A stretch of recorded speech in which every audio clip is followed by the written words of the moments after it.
You're cursed! And you don't even know it.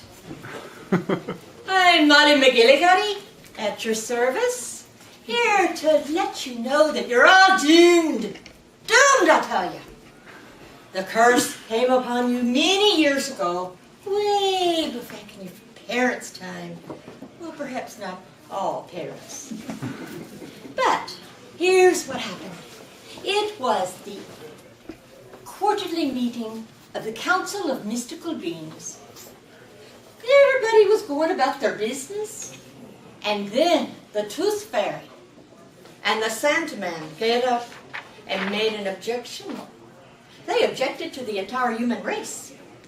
They said you people were not behaving correctly, and they made a compelling argument for cursing your entire group of people. And we listened.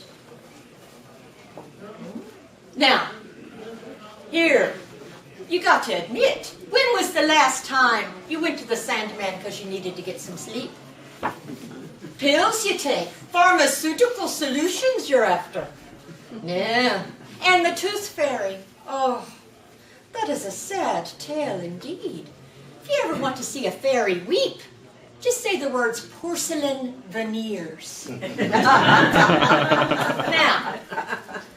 you will be gratified to know that not everyone on the council was against you. Santa Claus and Cupid were leaped to your defense. Cupid, being all about love himself, talked about your warm hearts. But we all know how Cupid is, so we took everything he said with a grain of salt. And then Santa, oh, Santa had some heartwarming tales to tell of your generous spirit and things you did for each other. It would have warmed the heart of any but the hardest hearted.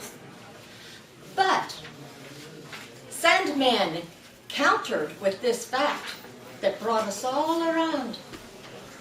You all benefit from their holidays. Would you be so attentive to them if you didn't get presents and chocolate? Now, I tell you, I look around this room and I see skeptics. You say, Molly, what curse are you talking about? I've never heard of any curse. I don't see any curse. Well, that's because you're cursed and you don't know it. I thought I explained that already. Now, the curse I'm telling you about is the dreaded isolation curse. Don't you know how isolated you are? Well, let's take a look at how this has progressed. On a typical day, you wake up. You're going to go run a few errands early in the morning. So you drive through a kiosk and get a tasty hot beverage and a little eggy sandwich thing. Then you go along and you go to the store to buy some nutritious food and you use the self-checkout because it's so much faster than dealing with those long lines. Then you go to the bank to handle some personal financial business, using the ATM, of course.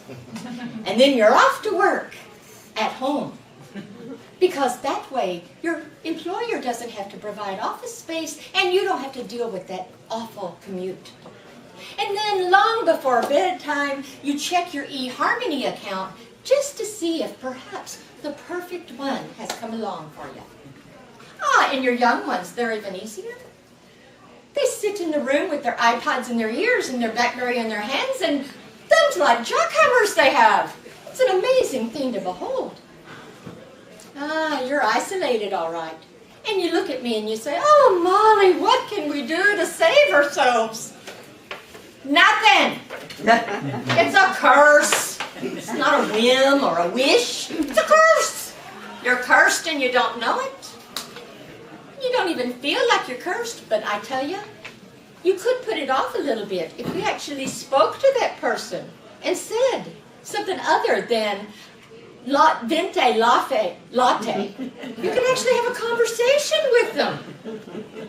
Not put it off a couple of generations, but eventually, I must say, some poor human being is going to look up from their LED screen and Say, where did everybody go?